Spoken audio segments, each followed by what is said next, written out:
नमस्कार साथियों, मैं अंकित कुमार आप सभी का स्वागत करता हूं आपके अपने YouTube चैनल एटीपी पाठशाला में। तो हम लोग कल जो पिछला वीडियो हमारा आया था वो हाइट एंड डिस्टेंस का था।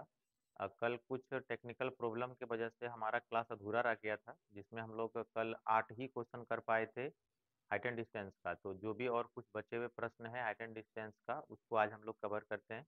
ठीक है, चलिए हम लोग देखते हैं क्वेश्चन नंबर 8 से 7 प्रश्न। ये 8 प्रश्न हम लोग पिछले क्लास में करवा चुके हैं।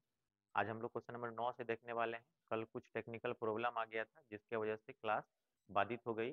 तो कल हम लोग क्वेश्चन नंबर 8 तक ही कवर कर पाए थे। आज देखिए क्वेश्चन नंबर 9 से स्टार्ट करते हैं। ठीक है, चलिए देखिए क्वेश्चन नंबर 8 हमारा क्या कहता है। कहता है एक मीनार की चोटी पर बैठा हुआ आदमी पाता है कि उसके ठीक दाएं और बाएं जमीन पर दो वस्तुओं के अवनमन कोण क्रमशः 45 डिग्री और 60 डिग्री। क्लियर है। देखिए एक मीनार की चोटी पर बैठा हुआ आदमी है। चलिए देखिए मीनार कहाँ पर होगा, तो सब स्वाभाविक सी बात है, मीनार जब भी होगी तो जमीन पर ही होगा। मान लीजिए हम ये फर्श बना देते हैं, जमीन बना देते हैं। कहता है कि मीनार की चोटी पर बैठा व्यक्ति, तो मीनार की चोटी पर एक व्यक्ति बैठा हुआ है। ठीक है, मान लेते हैं कि इस चोटी पर वो व्यक्ति बैठा हुआ है। अब क्या कहता है, अब क्या कहता है, ध्यान से देखेंगे जरा। कहता है कि उसके ठीक दाएं और बाएं, तो उसके ठीक दाएं और बाएं, ठीक दाएं और बाएं। क्लियर है। तो कहता है उसके ठीक दाएं और बाएं जो है वह दाएं और बाएं देखता है। कहता है उसके ठीक दाएं और बाएं जमीन पर दो वस्तुओं के अवनमन कोण क्रमशः 45 डिग्री और 60 डिग्री पाता है। तो जमीन पर जो दो वस्तु है ना, जमीन पर जो दो वस्तु है, मान लीजिए कि यहाँ पर एक वस्तु है और एक वस्तु यहाँ पर। तो जमीन पर जो दो वस्तु है जब वो उसको देखता है तो दाएं और बाएं, तो उसको क्या पता चलता है, तो उसको अवनमन कोण दिखाई देता है कितना, तो 45। और दूसरा कितना दिखाई देता है, उसको देता है 60। क्लियर है यहाँ तक। तो अवनमन कोण उसको 45 और 60 दिखाई देता है। चलिए अब देखिए क्या कहता है। कहता है यदि मीनार की ऊंचाई 100 मीटर है, मीनार की जो ऊंचाई है वो कितना है, तो 100 मीटर है। चलिए 100 मीटर है भाई मीनार की ऊंचाई। अब कहता है कि दोनों वस्तुओं के बीच की दूरी निकालिए। मीनार की ऊंचाई निकालिए और साथ ही साथ, ठीक है, तो दोनों वस्तुओं के बीच की दूरी निकालिए। तो ये वाला वस्तु और ये वाला वस्तु के बीच की दूरी निकालिए। इसको हम ले लेते हैं बी और इसको ले लेते हैं सी, और ये हमारा ए और ये हो जाएगा हमारा डी।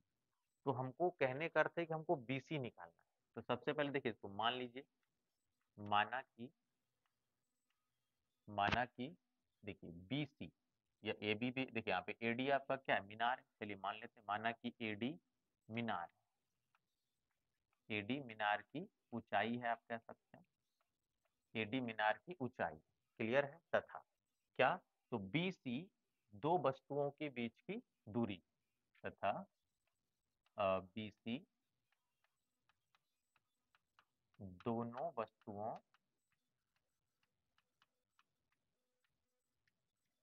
के बीच की दूरी, के बीच की दूरी। क्लियर है, यहाँ तक समझ में आ रहा है, क्लियर है, यहाँ तक स्पष्ट है। अब देखिए, अब देखिए आपको क्या करना है। तो प्रश्न क्या कहता है कि हमको दोनों वस्तु के बीच की दूरी निकालना है, यानी कहने का अर्थ हमको ये निकालना और ये निकालना है। अब देखिए लंब दिया गया, अगर ये वाला हम त्रिभुज ले लेंगे तो आधार निकल जाएगा आपका। तो देखिए सबसे पहले त्रिभुज ए डी बी में लेते हैं। जब यहाँ पर ये मीनार है, ऊर्ध्वाधर मीनार है, तो 90 डिग्री का कौन बनाएगा, है कि नहीं। चलिए हम लोग लेते हैं त्रिभुज ए डी बी में, त्रिभुज ए डी बी में,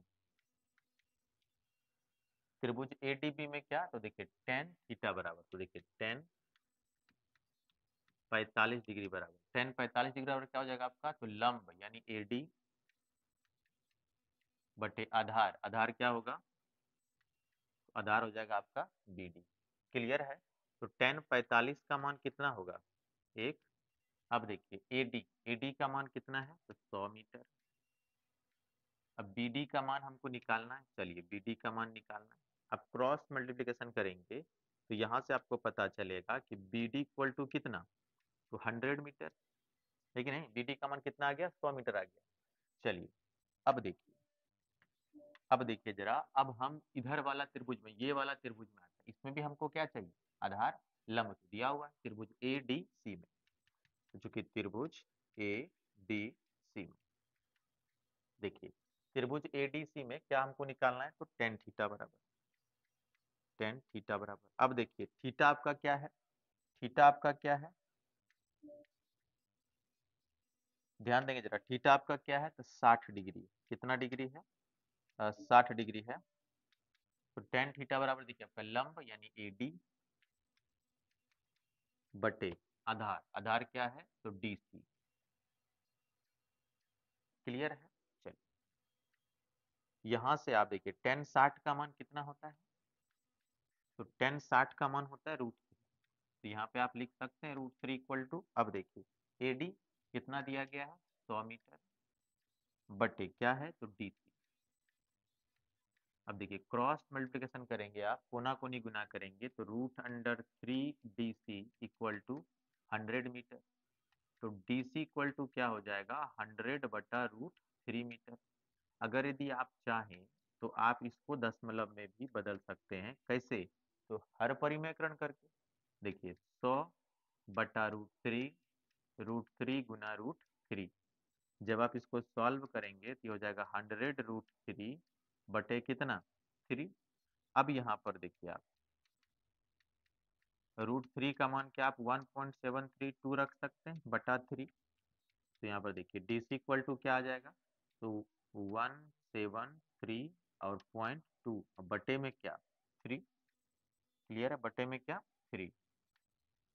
अब देखिए, अब यहाँ पर डी सी इक्वल टू क्या हो जाएगा आपका, तो डी सी इक्वल टू हो जाएगा, 3 से भाग दीजिए आप, 3×5 = 15, यहीं पे लिख दें क्या, यहीं पे लिख दें। चलिए यहीं पे लिख देते हैं कि डी सी इक्वल टू, देखिए यहाँ पे कितना हो जाएगा, 3×5 = 15, और यहाँ पे 2×17 हो जाएगा, तो 3×6 = 18, 3×7 = 21, और यहाँ पे बचेगा कितना आपका, तो बचेगा 2×22, तो यहाँ पर 3×7 = 21, 57.7 मीटर लगभग में आपका आंसर आने वाला है। अब देखिए, अब मीनार की ऊंचाई कितनी हो जाएगी, अब देखिए दो बिंदुओं के बीच की दूरी, इसलिए दो वस्तुओं दो वस्तुओं की बीच की दूरी, बीच की दूरी बराबर क्या है, तो बीसी है। बीसी को आप क्या लिख सकते हैं, तो बीसी को आप लिख सकते हैं बीडी प्लस डीसी। और बीडी का मान देखिए आपने निकाला है, कितना निकाला है, 100 मीटर। तो क्या यहाँ पर आप लिख सकते हैं 100 मीटर प्लस डीसी, डीसी का मान आपने निकाला 57.7, 57.7 मीटर। टोटल आप ऐड करेंगे तो 157.7 मीटर, ये आपका दो बिंदुओं के बीच की दूरी है, दो वस्तुओं के बीच की दूरी है। क्लियर है, समझ में आ गया। बिल्कुल आसान प्रश्न है ये, एग्जाम की दृष्टिकोण से इंपॉर्टेंट है, पूछा गया प्रश्न है एग्जाम में। क्लियर है, चलें आगे, चलिए।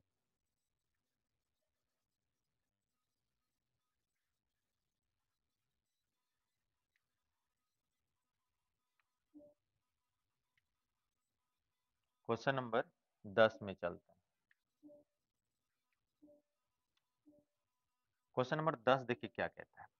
क्वेश्चन नंबर 10 कहता है किसी मीनार के आधार से गुजरने वाली सरल रेखा, एक मीनार के आधार से एक सरल रेखा गुजर रही है, उस पर 4 मीटर और 9 मीटर की दूरी पर स्थित क्रमशः दो बिंदुओं से मीनार के शीर्ष के अवनमन कोण।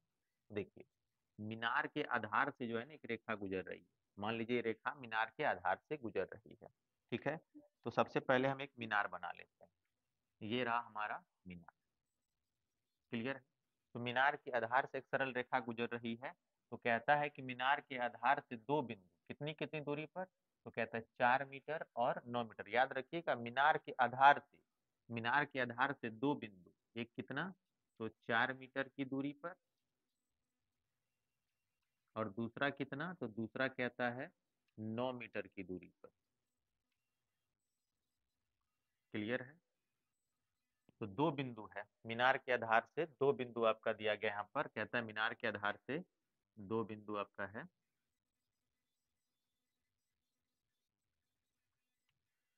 देखिए दो बिंदु, एक तो 4 मीटर और दूसरा 9 मीटर, कहता है कि 4 मीटर और 9 मीटर की दूरी पर स्थित क्रमशः दो बिंदुओं से मीनार के शीर्ष के उन्नयन कोण। तो मीनार का जो शीर्ष है ना, मीनार का जो शीर्ष है उसका उन्नयन कोण देखिए, ये रहा मीनार का शीर्ष, ठीक है, और ये एक आपका यहाँ पर। तो मीनार के शीर्ष का जो उन्नयन कोण है वह कितना है? तो कहता है मीनार के शीर्ष का उन्नयन कोण एक दूसरे के पूरक है। अब देखिए एक दूसरे के पूरक है का मतलब क्या है? अगर ये वाला कोण थीटा होगा तो ये वाला कोण 90 डिग्री माइनस क्या होगा? थीटा। पूरक कोण समझ रहे हैं आप? पूरक कोण किसको कहता है? तो पूरक कोण उसको कहा जाता है जब दो कोणों का योग 90 डिग्री के बराबर हो तो वह कोण एक दूसरे का पूरक कोण कहलाता है। अब स्वाभाविक सी बात है। अब देखिए अगर एक कोण थीटा है दूसरा कोण 90 डिग्री माइनस क्या होगा? थीटा। अगर हम पूछे कि बताइए थीटा का पूरक कोण क्या होगा, अगर हम पूछे कि 20 का पूरक कोण क्या होगा, तो देखिए 20 का पूरक कोण अगर भी आपको निकालना है तो आप क्या करेंगे? 90 डिग्री में 20 डिग्री घटा देंगे, यहाँ से पता चलेगा 70 डिग्री। उसी प्रकार अगर हम थीटा का पूरक कोण पूछे तो थीटा का पूरक कोण क्या हो जाएगा? 90 में थीटा घटा दीजिएगा। क्लियर है ना? तो वही कहता है कि इसके जो उन्नयन कोण है, शीर्ष के उन्नयन कोण, वह एक दूसरे के पूरक है। मतलब एक थीटा है तो दूसरा क्या होगा? 90 डिग्री माइनस थीटा। क्लियर है? चलिए अब यहाँ पर इसका अगर हम नामकरण करना चाहें तो ये आपका ए है, ये आपका बी है, ये आपका सी है और ये आपका डी। क्लियर है? अब देखिए अब यहाँ पर देखिए मान लेते हैं, माना कि ए बी मीनार की ऊंचाई, ए बी मीनार की ऊंचाई।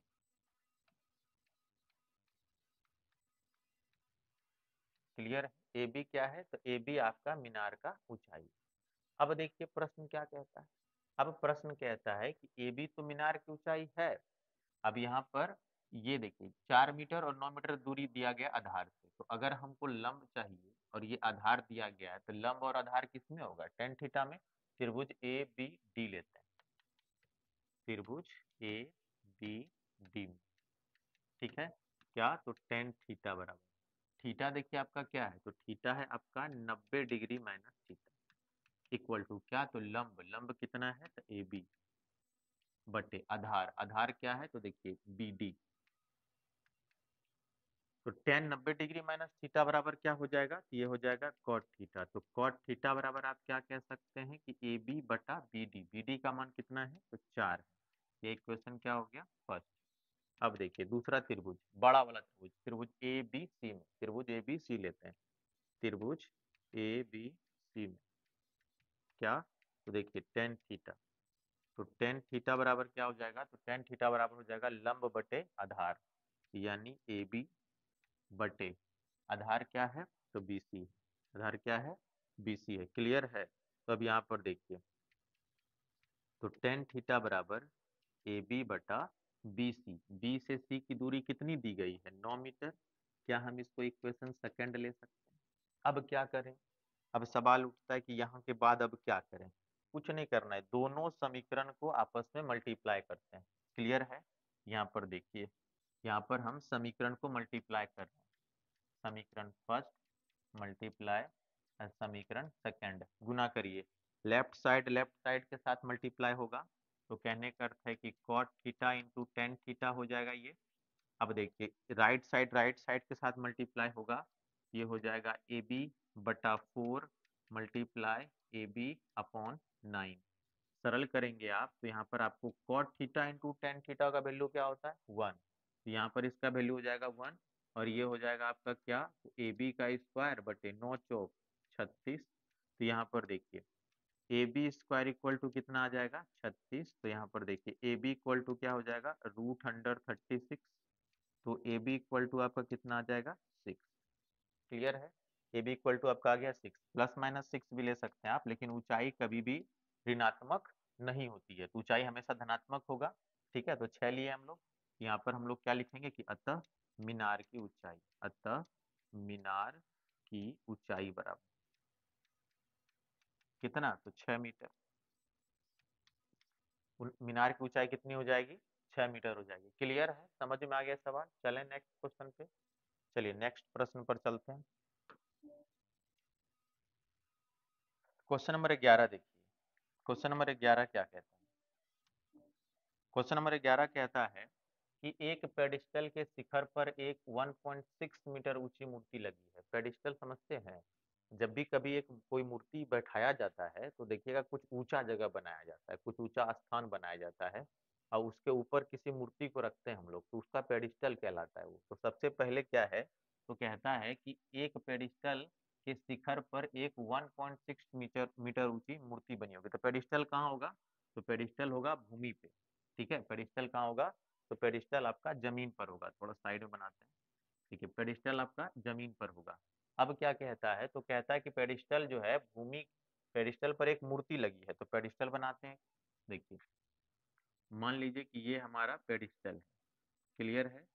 ये एक हम पेडिस्टल बना दे रहे हैं यहाँ पे। ठीक है, ये मान लीजिए कि हमारा पेडिस्टल है। अब क्या कहता है? इसी पेडिस्टल पर एक मूर्ति लगी हुई है। थोड़ा अलग कलर में लेते हैं मूर्ति को। कहता है एक मूर्ति लगी हुई है, कितना? तो 1.6 मीटर ऊंची। देखिए यहाँ पर हम एक मूर्ति लगा दे रहे हैं, वो भी कितना? तो 1.6 मीटर ऊंची। क्लियर, स्पष्ट है? तो 1.6 मीटर ऊंची एक मूर्ति लगी हुई है। कहता है भूमि के एक बिंदु से मूर्ति के शिखर का उन्नयन कोण। मान लीजिए भूमि के इस बिंदु से, क्लियर है, भूमि के एक बिंदु से इसके शिखर का क्या? तो उन्नयन कोण। देखिए क्या क्या है इसका उन्नयन कोण? तो कहता है इसका उन्नयन कोण जो है 60 डिग्री है। कहता है भूमि के एक बिंदु से मूर्ति के शिखर, मूर्ति का शिखर ये है, इसका उन्नयन कोण कितना है? देखिए 60 डिग्री है।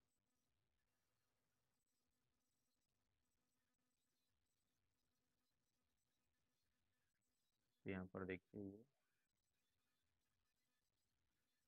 ये कितना है? तो 60 डिग्री है। क्लियर है? अब देखिए ये जो कोण है आपका वो 60 डिग्री है। अब कहता है कि और उसी बिंदु से पेडिस्टल के शिखर, ये आपका पेडिस्टल है, तो इसी बिंदु से पेडिस्टल के शिखर का उन्नयन कोण। ठीक है, पेडिस्टल को दूसरा कलर में ले लेते हैं। कहता है कि पेडिस्टल के शिखर का उन्नयन कोण देखिए ये। तो पेडिस्टल के शिखर का उन्नयन कोण कितना पाता है? तो कहता है कि उन्नयन कोण 45 है। तो पेडिस्टल का शिखर का उन्नयन कोण आपका 45 है, और ये पूरा उन्नयन कोण आपका कितना है? तो कहता है 60 है। क्लियर है? चित्र स्पष्ट हो चुका है। अब इसका नामकरण कर दीजिए आप। देखिए ये क्या है आपका? ये ए, बी, और ये सी, और ये हो गया डी। ए डी क्या है आपका? मूर्ति की ऊंचाई। और बी डी क्या है? तो बी डी है पेडिस्टल की ऊंचाई। तो कहता है पेडिस्टल की ऊंचाई ज्ञात करिए। तो यहाँ पर देखिए, मान लेते हैं, माना कि ए डी, ए डी मूर्ति की ऊंचाई है,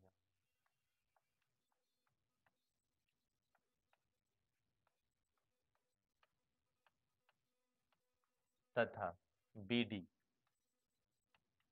बी डी पेडेस्टल की ऊंचाई है।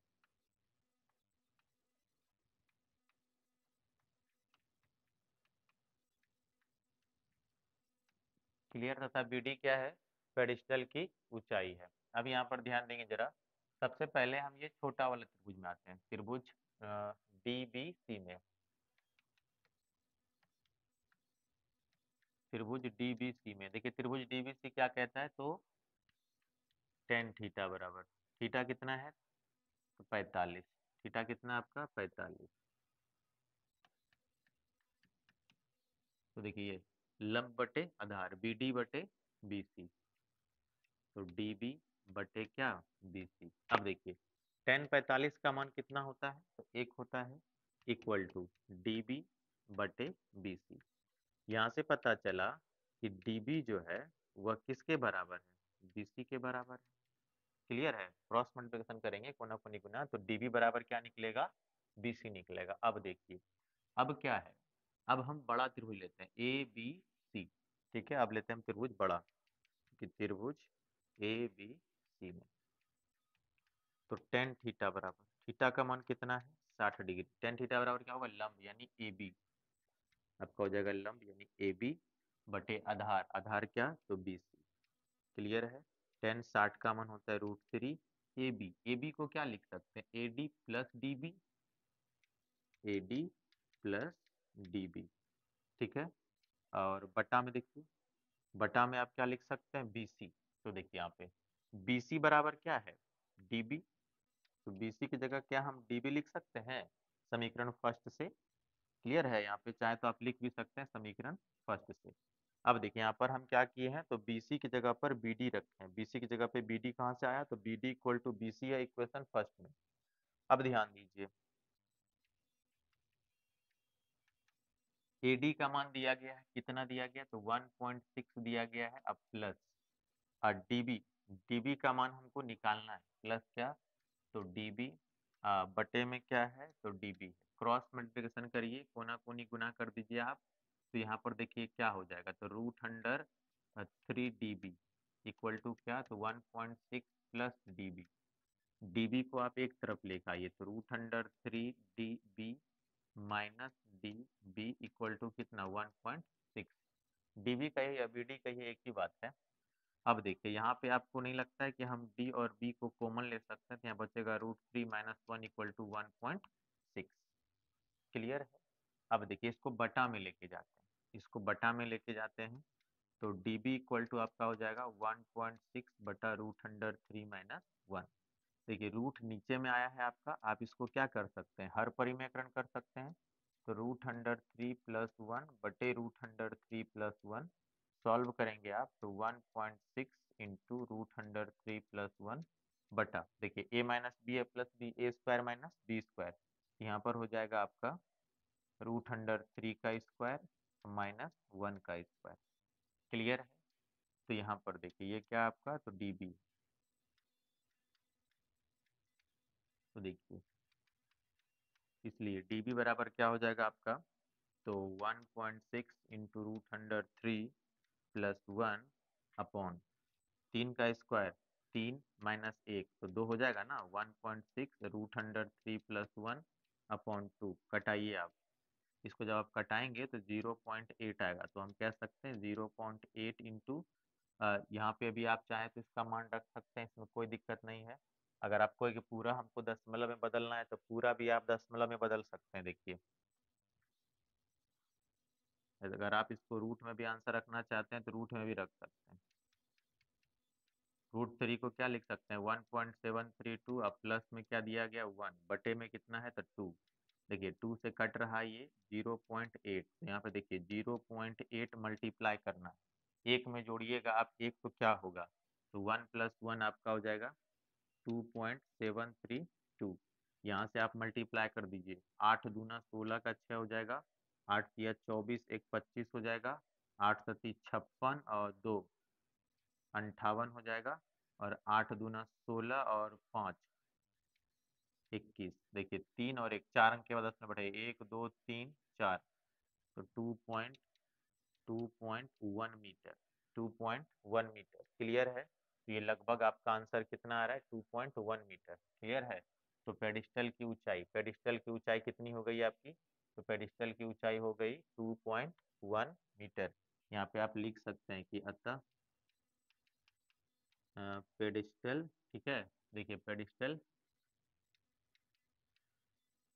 अतः पेडिस्टल की ऊंचाई बराबर 2.1 मीटर। क्लियर है। ये आपका आंसर। चलें आगे।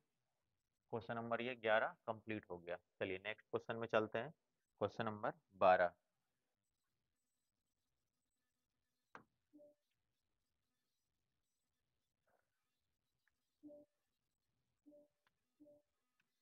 क्वेश्चन नंबर 12 में देखिए क्या कहता है। क्वेश्चन नंबर 12 कहता है कि समुद्र तल से 75 मीटर ऊंची लाइट हाउस के शिखर से दोनों घर, देखिए शिखर से देखने पर दो समुद्री जहाज, एक लाइट हाउस है, समुद्र के किनारे एक लाइट हाउस है, उस लाइट हाउस से देखने पर ना दो समुद्री जहाज के अवनमन कोण 30 डिग्री और 45 डिग्री है, यदि लाइट हाउस के एक ही ओर एक जहाज दूसरे जहाज के ठीक पीछे है। देखिए चित्र को समझिए। मान लीजिए कि ये हमारा लाइट हाउस है, क्लियर है, और इधर ये समुद्र है। ठीक है, ये हमारा ये एक लाइट हाउस हम बना दिए कि ये हमारा एक लाइट हाउस है। क्लियर है। अब देखिए लाइट हाउस कितना समुद्र तल से कितना ऊंचा है, तो समुद्र तल से 75 मीटर ऊंचा है। ठीक है, ये जो लाइट हाउस है इसकी ऊंचाई कितनी है, तो 75 मीटर ऊंची है ये लाइट हाउस। कहता है ये कहते हैं कि शिखर से देखने पर दोनों समुद्री जहाजों के अवनमन कोण 30 डिग्री और 45 डिग्री है। ठीक है, तो दोनों समुद्री जहाज, दो समुद्री जहाज है यहाँ पर। देखिए मान लेते हैं कि एक समुद्री जहाज यहाँ पर है और एक समुद्री जहाज यहाँ पर है। ठीक है, तो कहता है कि दोनों समुद्री जहाज के अवनमन कोण, ठीक है, दोनों समुद्री जहाज के अवनमन कोण 30 डिग्री और 45 डिग्री है। तो देखिए 30 डिग्री और कितना है 45।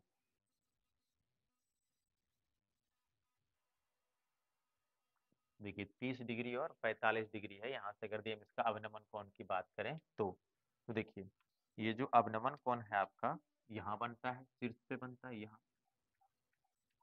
तो देखिए ये और ये आपका पूरा अवनमन कोण बन रहा है। तो ये जो आपका अवनमन कोण बन रहा है ये छोटा सा ये कितना है आपका, ये जो अवनमन कोण है आपका वो है 30 डिग्री। और ये पूरा अवनमन कोण आपका कितना है 45 डिग्री का है, ये बड़ा सा अवनमन कोण। अब देखिए उन्नयन कोण अवनमन कोण के बराबर होता है।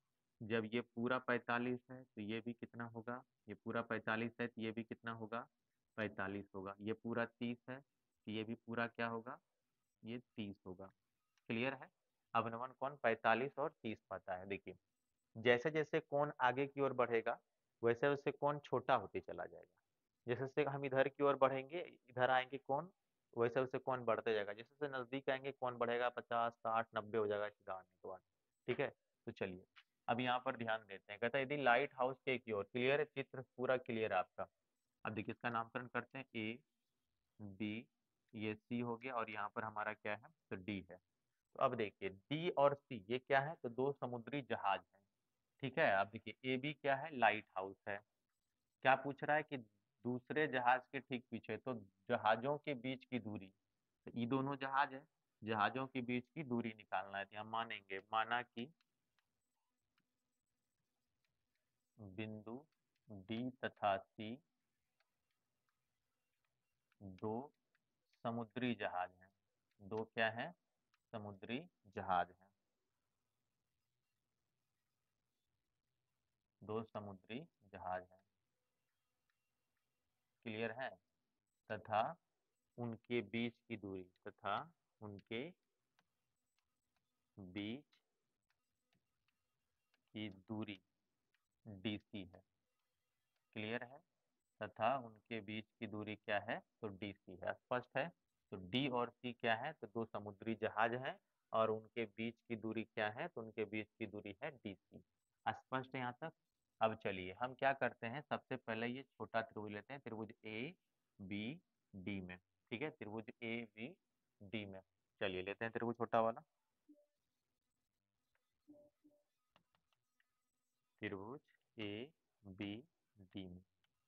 तो देखिए त्रिभुज ए बी डी में क्या है, तो टेन थीटा बराबर, थीटा कितना है आपका 45, तो टेन 45 डिग्री बराबर क्या होगा, तो लंब यानी कितना ए बी बटे आधार, आधार क्या है, आधार है आपका बी डी। अब देखिए टेन 45 का मान तो 1 हो जाता है, ए बी का मान दिया गया है 75 मीटर, बटे क्या है, तो बटे है बी डी, तो बी डी गुना 1 यानी बी डी बराबर आप क्या कह सकते हैं 75 मीटर। यहाँ से बी डी का मान निकल गया। अब बड़ा वाला त्रिभुज लेते हैं। क्लियर है। देखिए अब बड़ा वाला त्रिभुज लेते हैं, त्रिभुज ए बी सी में टेन थीटा बराबर, थीटा कितना है, तो थीटा है 30, तो टेन 30 डिग्री बराबर, ये भी तो वही होगा ना, लंब बटे आधार। लंब कितना है ए बी बटे आधार कितना है बी सी, आधार कितना है बी सी। अब यहाँ पर देखिए आप टेन 30 का मान कितना होता है, टेन 30 का मान होता है 1/√3। ए बी का मान दिया गया 75 बटे बी सी। क्लियर है, बटे क्या बी सी। अब यहाँ पर ध्यान देंगे जरा, BC को हम क्या लिख सकते थे, BC को हम लिख सकते थे BD प्लस DC, लिख सकते हैं ना इसको, BD प्लस क्या DC। देखिए BD प्लस DC। अब देखिए, अब देखिए जरा क्रॉस मल्टीप्लिकेशन करिए, कोना कोनी गुना करिए आप, तो यहाँ पर हो जाएगा BD plus DC equal to 75√3, 75√3। अब देखिए यहाँ पे BD का मान आपने निकाला है 75 मीटर, क्या आप यहाँ पे रख सकते हैं 75 प्लस DC इक्वल टू 75√3। अब देखिए DC इक्वल टू क्या हो जाएगा, तो 75√3, इसमें माइनस क्या होगा 75। अब देखिए DC बराबर 75 कॉमन आ गया, तो यहाँ पे √3 माइनस 1, यहाँ तक भी आप आंसर छोड़ सकते हैं, या आप √3 का मान यहाँ पर पुट कर दीजिए। ठीक है। अगर आप चाहते हैं कि हम यहाँ पे √3 का मान पुट कर दें, आप √3 का मान पुट करिए और इसको बेहिचक मल्टीप्लाई करिए। आप देखिए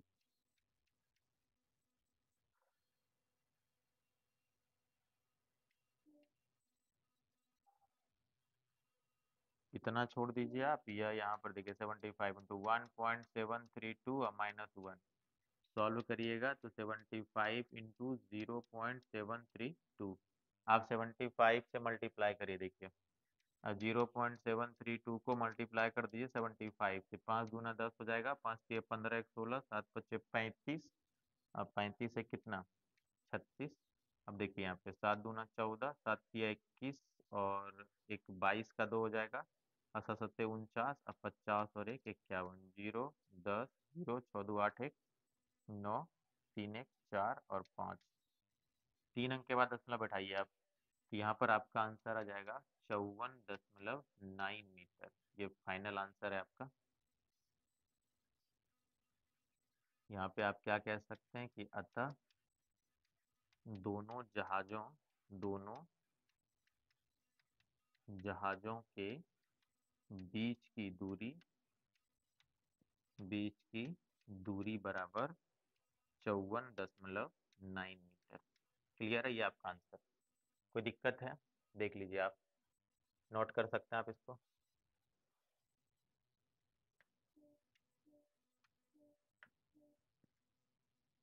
क्वेश्चन नंबर 13, देखिए क्वेश्चन नंबर 13 क्या कहता है। क्वेश्चन नंबर 13 कहता है एक 80 मीटर चौड़ी सड़क के दोनों ओर, एक 80 मीटर एक 80 मीटर चौड़ी सड़क के दोनों ओर आमने सामने समान लंबाई वाले दो खंभे लगे हैं। क्लियर है? एक 80 मीटर चौड़ी सड़क है। चलिए सबसे पहले एक सड़क बनाते हैं, मान लीजिए ये हमारा सड़क है। क्लियर है? अब इस सड़क के जो है ना आमने सामने दो खंभे लगे हुए हैं। ठीक, इस सड़क के आमने सामने दो समान लंबाई के खंभे लगे हुए हैं।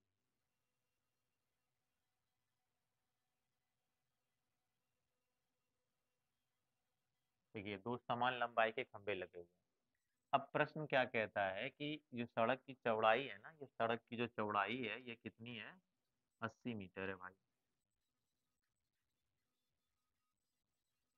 क्लियर है? सड़क की चौड़ाई कितनी मीटर है? 80 मीटर है। अब देखिए क्या कहता है कि आमने सामने समान लंबाई के दो खंभे लगे हुए हैं, इन दोनों खंभों के बीच सड़क के एक बिंदु पर, इन दोनों खंभों के बीच जो है ना कोई बिंदु ले लेते हैं सड़क पर। मान लो कि यहाँ पर एक कोई बिंदु है, इस सड़क पर एक बिंदु है। अब कहता है इन बिंदु से इन खंभों के शिखर के उन्नयन कोण 60 और 30 हैं। तो ये जो उन्नयन कोण है इसके ये कितने हैं? देखिए 60 हैं और ये कितने हैं? तो 30 हैं। ये 60 डिग्री है आपका, ठीक है, और ये आपका है 30। ओहो मिटाना पड़ेगा इसको।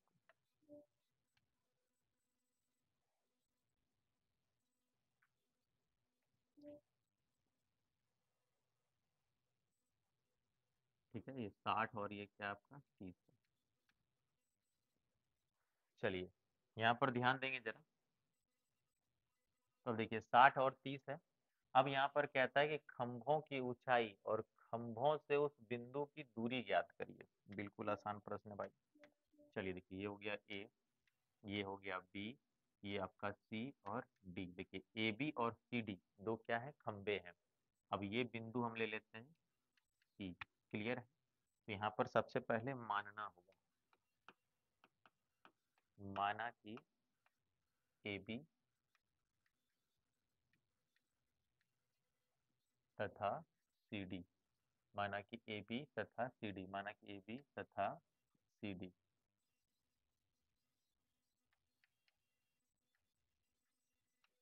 खंभों की ऊंचाई है। ठीक है, माना कि ए बी तथा सी डी खंभों की क्या है? ऊंचाई है।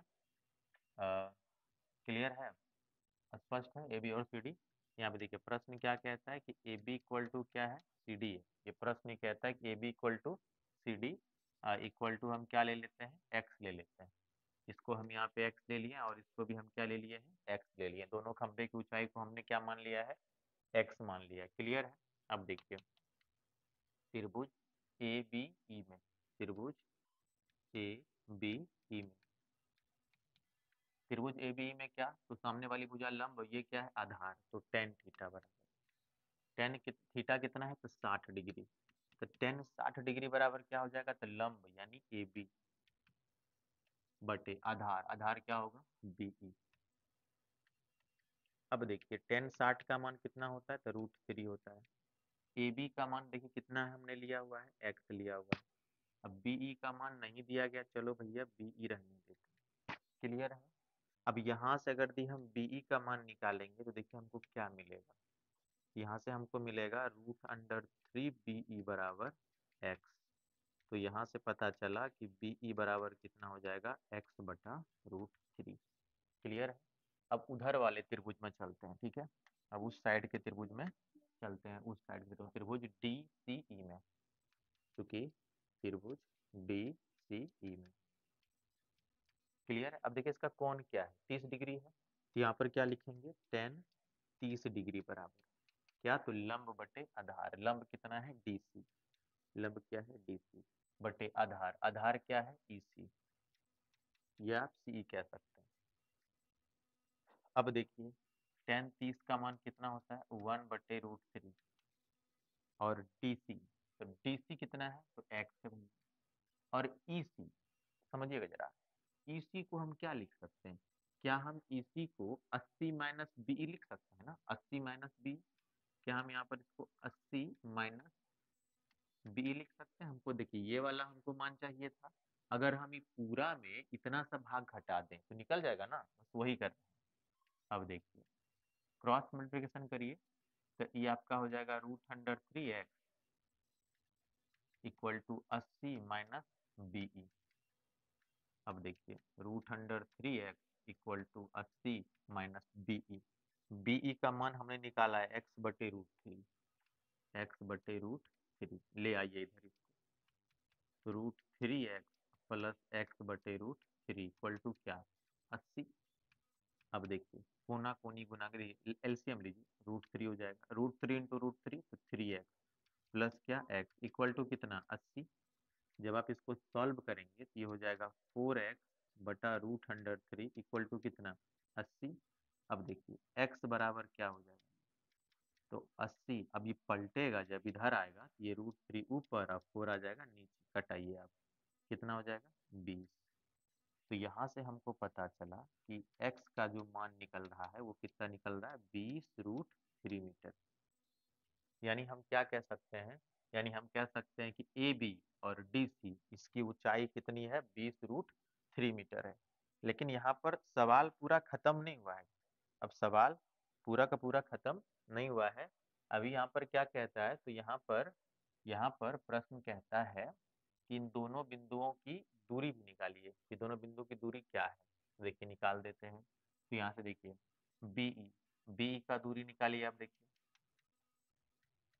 बीई कितना हो जाएगा आपका, तो देखिए बीई हमने यहाँ पे निकाला था, मिट गया है यहाँ पे शायद, क्या लिखना पड़ेगा यहाँ पे, तो बीई बराबर ये था हमारा, और यहाँ पे हमारा है त्रिभुज ए बी ई, त्रिभुज ए बी ई। क्लियर है, टेन 30 डिग्री बराबर, चलिए सब कुछ क्लियर है हमारा। अब यहाँ पर आप देखिए, अब बी का मान देखिए, बी बराबर क्या है x/√3, कोई दिक्कत नहीं है x/√3। एक्स का मान कितना निकाले हैं, एक्स का मान देखिए कितना निकाले हैं, तो 20√3, तो 20√3 मीटर निकला है। अब बटे √3 कटा, तो आंसर हमारा क्या आ गया 20 मीटर। अब एक और बचा है, क्या बचा है, तो ईसी, तो ईसी का मान निकालिए।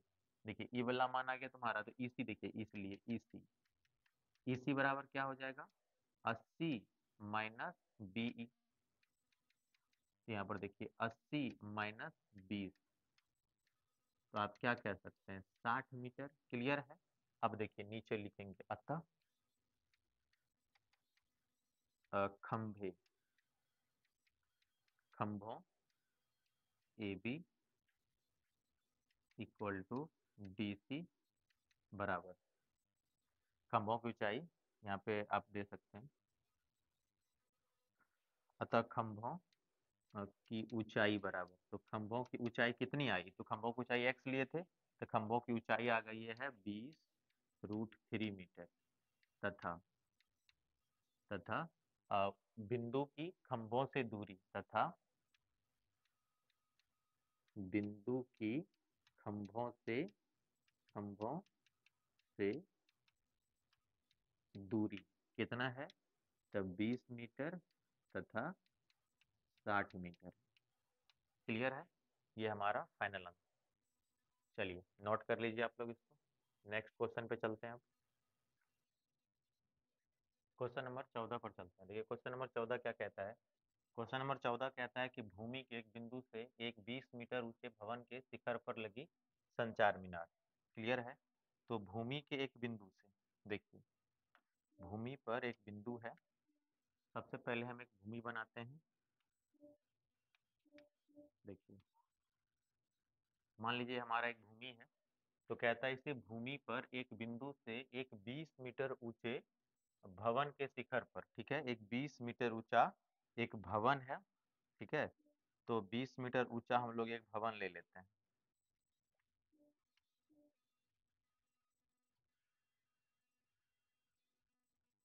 मान लीजिए कि ये मेरा जो है ना एक भवन। क्लियर है, और ये भवन जो है वो 20 मीटर क्या है, ऊंचा है। तो 20 मीटर ऊंचा एक भवन है। अब देखिए, अब प्रश्न क्या कहता है, कहता है इसी भूमि भूमि के शिखर पर लगी संचार मीनार। कहता है कि 20 मीटर ऊंचे भवन के शिखर पर लगी संचार मीनार। तो 20 मीटर ऊंचे जो भवन है ना, इसी के शिखर पर एक संचार मीनार लगा हुआ है। संचार मीनार आप लोग देखे होंगे बड़े बड़े शहरों में, बड़े बड़े शहरों में घर के ऊपर ही मीनार लगा दिया है, टावर लगा दिया जाता है, कहने करते हैं। तो घर के ऊपर ही एक टावर लगा दिया जाता है। इसे देखिए, मान लीजिए कि ये हमारा क्या है, एक संचार मीनार है। संचार मीनार कहने करते हैं वही टावर, जैसे कि हम लोग के गांव घर में जमीन में टावर, जमीन से टावर को गाड़ा जाता है। लेकिन बड़े बड़े शहरों में चूंकि ऊंची ऊंची बिल्डिंगें होती है, तो बहुत ज्यादा ऊंचा जो बिल्डिंग होता है ना, तो उसी के ऊपर एक छोटा सा टावर लगा दिया जाता है। इसी को हम लोग कहते हैं संचार मीनार, जो कि हम लोग के गाँव घर में जमीन में गाड़ा हुआ रहता है। देखिए कहता है भूमि के एक बिंदु से एक 20 मीटर ऊंचे भवन के शिखर पर लगी एक संचार मीनार के तल और शिखर के उन्नयन कोण क्रमशः 45 डिग्री और 60 डिग्री है। तो भूमि के एक बिंदु से एक 20 मीटर ऊंचे भवन, तो देखिए भवन कितना मीटर ऊंचा है, तो क्लियर है भवन है 20 मीटर ऊंचा। तो पूरा जो भवन की ऊंचाई है, भवन की ऊंचाई है 20 मीटर। शिखर पर लगी एक संचार मीनार के तल, ये है हमारा तल, और ये हमारा शिखर के उन्नयन कोण क्रमशः 45 और 60 डिग्री है। किसी बिंदु पर मान लीजिए कि हमारा इसी बिंदु पर क्या, तो संचार मीनार जो हमारा है, देखिए ये इसके शिखर और इसके तल, ठीक है, इसके शिखर और तल के क्या है, कहते हैं इसके शिखर और तल के उन्नयन कोण क्रमशः 45 और क्या है 60 डिग्री है। चलिए यहाँ तक क्लियर है। तो क्या कहते हैं कि 45 और 60 डिग्री है। मान लीजिए हमारा 45 डिग्री है, तो ये पूरा का पूरा क्या हो जाएगा आपका 60 डिग्री हो जाएगा। क्लियर है, चित्र स्पष्ट है, समझ में आ रहा है। भूमि के एक बिंदु से एक 20 मीटर ऊंचे, एक 20 मीटर ऊंचे, ठीक है, शिखर पर लगी एक संचार मीनार, भवन के शिखर पर लगी एक संचार मीनार की उन्नयन कोण क्रमशः 45 और 60 डिग्री है। मीनार की ऊंचाई ज्ञात करिए। हमको पूछा जा रहा है कि जो मीनार है इसकी ऊंचाई कितनी है। चलिए, तो हम सबसे पहले इसका नामकरण कर देते हैं, तो ए बी सी, और ये हमारा क्या हो गया, डी। ठीक है, हमसे पूछा जा रहा है मीनार की ऊंचाई, कहने का अर्थ है एडी। तो क्या करेंगे, देखिए सबसे पहले मान लेते हैं, एडी माना कि एडी संचार मीनार की ऊंचाई, संचार मीनार की ऊंचाई। क्लियर है, एडी क्या है, तो संचार मीनार की ऊंचाई। क्लियर है, अब देखिए छोटा वाला त्रिभुज चलते हैं, ये वाला छोटा वाला त्रिभुज में, कि त्रिभुज, देखिए इस त्रिभुज का नाम क्या होगा, तो बी, देखिए डी बी सी, इसका नाम क्या होगा, तो डी बी सी में। क्लियर है, तो त्रिभुज डी बी सी में त्रिभुज डीबीसी में देखिए लंब दिया गया, आधार हमको चाहिए, तो किसमें होगा, टेन थीटा में।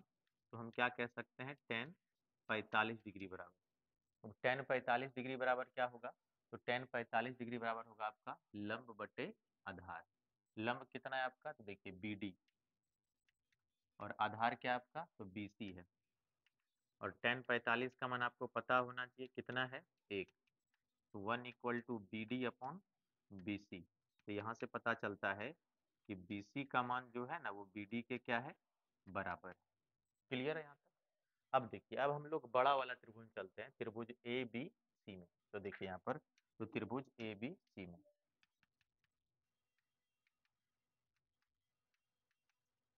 तो त्रिभुज ए बी सी में देखिए, इस पूरा का कोण कितना है हमारा, तो 60 डिग्री है कोण। यहाँ पर ले लेंगे हम लोग टेन 60 डिग्री बराबर। तो लंब लंब हो जाएगा हमारा पूरा ए बी, तो लंब यानी कि ए बी बटे आधार क्या है, तो बी सी है। चलिए बी सी है। अब देखिए टेन 60 का मान कितना होता है, √3। अब देखिए क्या हम लोग ए बी को A D plus D B लिख सकते हैं कि नहीं।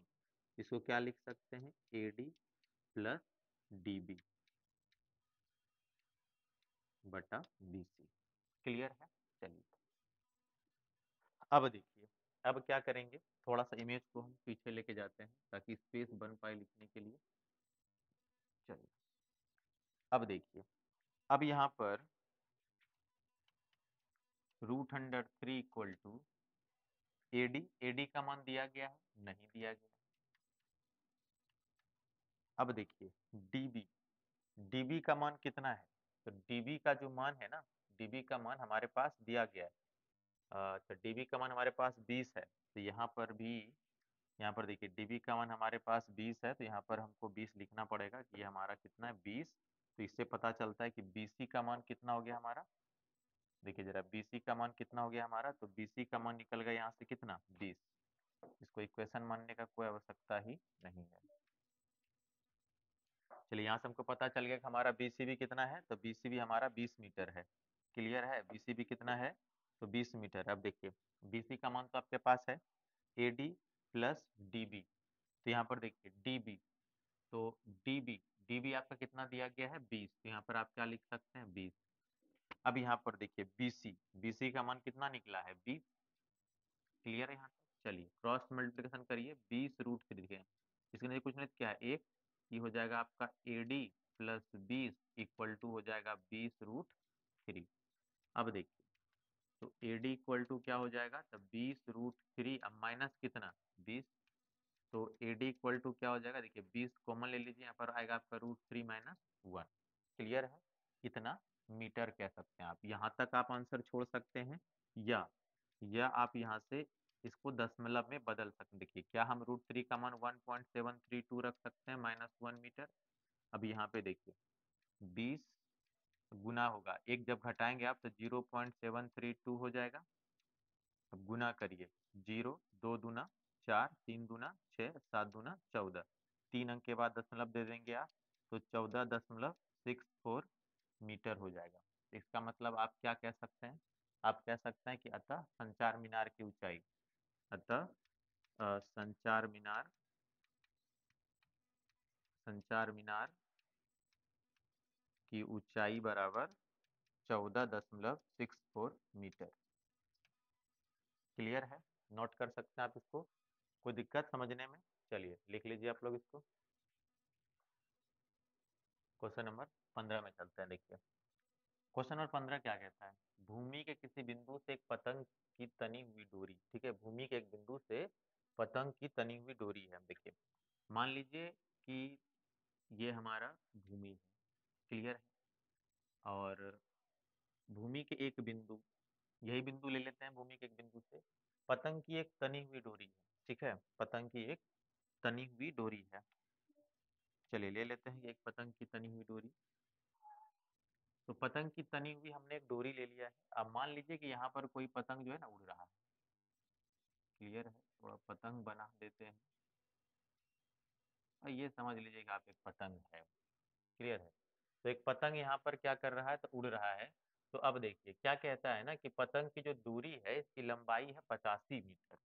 ये जो डोरी है ना इसकी लंबाई है 85 मीटर। कहता है कि यदि डोरी भूमि के साथ थीटा कोण बनाता है, ये जो डोरी है कि जमीन के साथ क्या कर रहा है, तो थीटा कोण बना रहा है। क्लियर है कि जमीन के साथ थीटा कोण बनाता है और वह इस प्रकार से कोण बनाता है कि टेन थीटा बराबर कितना हो जाता है, टेन थीटा बराबर हो जाता है 15/8। क्लियर है, टेन थीटा बराबर हो जाता है 15/8। तो कहता है कि बताइए जो पतंग है ये कितनी ऊंचाई पर उड़ रहा है। क्लियर है, पतंग की ऊंचाई पूछा जा रहा है। तो देखिए जो पतंग है ये कितनी ऊंचाई पर उड़ रहा है। सीधा सीधा हम लंब डाले हैं तो 90 डिग्री कोण बना, और ये अब मेरा एक समकोण त्रिभुज बन चुका है। अब हमको चाहिए लंब, और ये दिया गया है कर्ण किस में होता है, साइन थीटा में। चलिए सबसे पहले मान लेते हैं यहाँ पर। ठीक है, सबसे पहले हम यहाँ पर मान लेते हैं।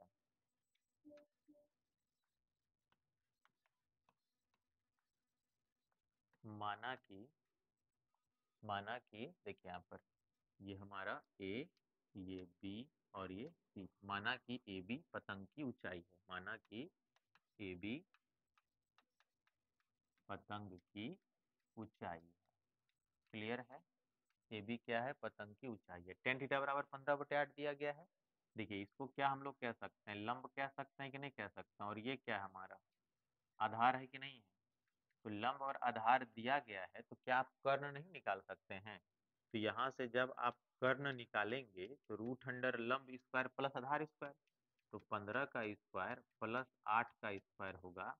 जब आप इसको सॉल्व करिएगा देखिए तो कितना हो जाएगा, रूट अंडर 225 और प्लस 64 हो जाएगा आपका रूट अंडर 289 इक्वल टू 17। ठीक है, कर्ण आपको कितना निकल जाएगा, 17। अब देखिए अब क्या है, अब क्या है हमारा, तो यहाँ पर देखिए अब हमको क्या चाहिए, तो यहाँ पर हमको चाहिए साइन थीटा, क्योंकि कर्ण और लंब किस में आता है, साइन थीटा में। तो यहाँ पर ना हम साइन थीटा का वैल्यू निकाल देते हैं। तो साइन थीटा बराबर क्या हो जाता है, लंब बटे कर्ण। तो लंब कितना है 15, कर्ण कितना है 17। अब देखिए अब हम इस त्रिभुज में चलते हैं, क्योंकि त्रिभुज ए बी सी, त्रिभुज एबीसी में हम क्या चलते हैं, त्रिभुज एबीसी से हम साइन थीटा का मान निकालते हैं। त्रिभुज एबीसी में साइन थीटा बराबर, साइन थीटा बराबर क्या होगा, तो लंब यानी ए बी बटे कर्ण ए सी, ए बी बटे ए सी। क्लियर है। अब देखिए यहाँ पर हमारा साइन थीटा का मान कितना आया है, 15/17।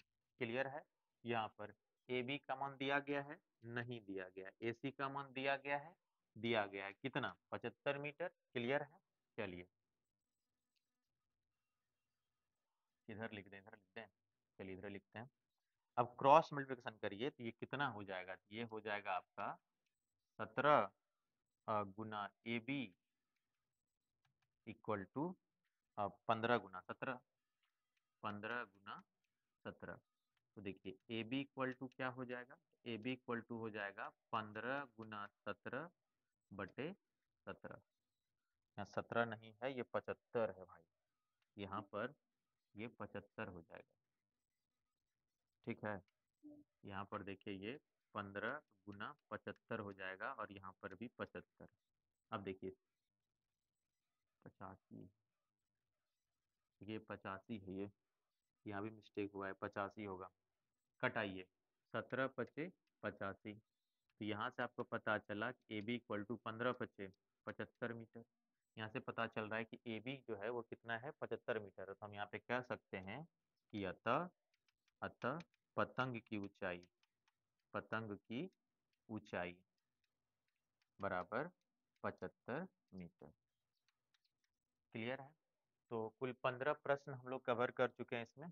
ठीक है, तो कुल मिला करके 15 सवाल हम लोग कवर किए हैं हाइट एंड डिस्टेंस से। उम्मीद है कि आप इन प्रश्नों को एक बार रिवीजन कर लेंगे तो इनसे प्रश्न आ जाना चाहिए। अगला जो हमारा क्लास होगा वो ऑब्जेक्टिव टाइप क्वेश्चंस का क्लास होगा। इसमें जितना भी हम लोग ऑब्जेक्टिव है वास्तविक संख्या का और बहुपद का, पूरा ऑब्जेक्टिव को कवर करेंगे हम लोग। और साथ ही साथ जो अगला क्लास है हमारा वो केमिस्ट्री से रिलेटेड होगा, जिसमें कि ऑब्जेक्टिव पूरा करेंगे हम लोग 200 प्रश्न का। ठीक है, चलिए तब तक के लिए नमस्कार।